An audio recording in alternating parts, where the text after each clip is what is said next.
Okay, hands up if you've ever looked around your life, your job, your schedule, even your inbox and thought, wait, whose life is this? If you've been diagnosed with ADHD later in life, that moment of realization can hit especially hard. It's like waking up in someone else's shoes you've been trying to wear for decades only to realize that they've never quite fit.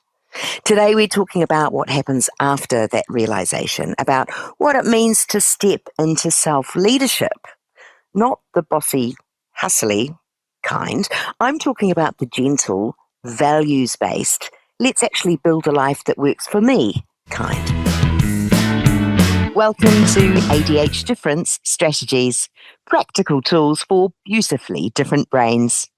I'm your host, Julie Legg, author of The Missing Piece and diagnosed with ADHD at 52. This is a companion to our main podcast, ADHDifference, where we explore lived experiences of ADHD. But here in Strategies, we focus on what works, how to make it stick, and the science behind it all. This is what Angela Raspass, ADHD business coach, brings to the table. It's a gorgeous human approach to recalibrating your life based on who you are now, not who you are trying to be. First point is self-knowledge. Okay, so you need to know who you are, what's important to you, what are your strengths, what are your values. Because when we really do the deep dive and get the clarity on that and what you want to, what you believe in and want for your clients, then we can design or redesign, recalibrate that business so that it is leveraging what comes most naturally to you. There's two bookends to it. There's strategy, because you've got to have strategy, but there's also self-leadership, which is it's important for everybody, but it's especially important for us ADHDers. And self-leadership has components to it. The first point is self-knowledge. Okay, so you need to know who you are, what's important to you, what are your strengths, what are your values. Because when we really do the deep dive and get the clarity on that and what you want to, what you believe in and want for your clients, then we can design or redesign, recalibrate that business so that it is leveraging what comes most naturally to you. Let's be honest. So much of ADHD is about trying to squeeze ourselves into systems that weren't made for us. And when we do, we bump up against the edges and we blame ourselves. Self-leadership says, what if the problem wasn't you? What if the system just didn't know who it was designing for? So here's what happens when you shift into self-leadership. You work with your strengths, not against them. You notice your trip hazards and get curious, but not judgmental. You reconnect with what actually matters to you. And you start making choices that feel good inside, not just good on paper. Angela's approach offers two powerful things. Really, it's permission to be yourself and direction on how to support that self. This idea of self-leadership really shines in those moments when you feel off track, disconnected, or like you're performing your life instead of living it. Here are some examples. When you're burnt out from meeting everyone else's expectations, ask yourself, is this actually how I want to live? When things feel misaligned, maybe it's your job or your schedule or even your friendships, that's your signal to recalibrate. When self-doubt creeps in, instead of chasing someone else's success, pause and redirect. What would feel better for you? And when you keep reinventing everything, notice the pattern. Is your brain craving novelty, relief, or autonomy? Here's the thing, you're not flaky, you're iterating. That's smart. That's design thinking. That's self-leadership. When it comes to practicing it daily, it doesn't have to involve waking up at 5 a.m., although I do, or buying a new planner, which I also do.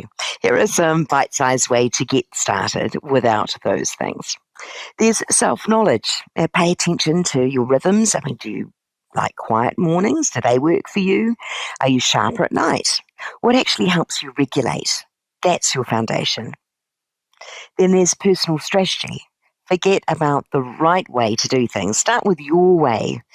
You don't need Pinterest level organization. You need something that supports your reality. Honest storytelling. Be real with yourself. No more, I should be able to.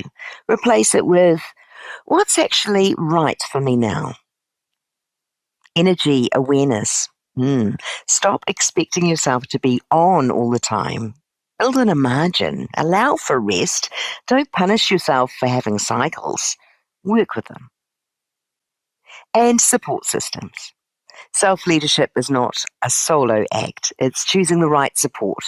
Friends, therapists, reminder apps, whiteboards, or even a cat who insists you take breaks.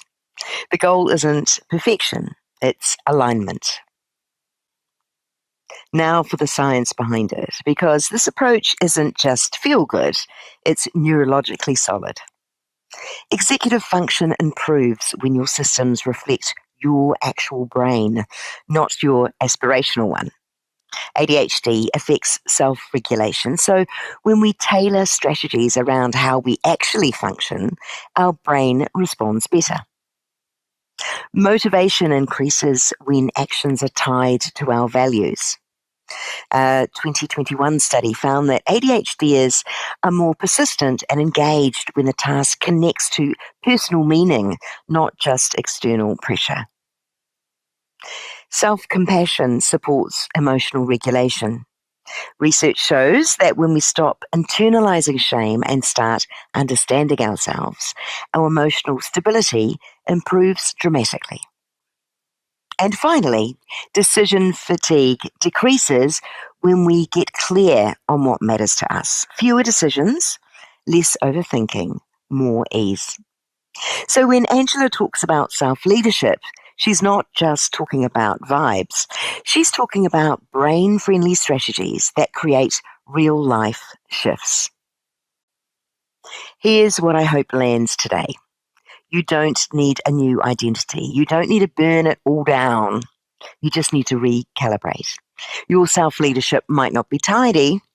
It might involve colourful calendars, messy margins, and trial and error routines. But if it's grounded in what actually supports you, it's working. And Angela reminds us, you are not a problem to solve. You are a person to support.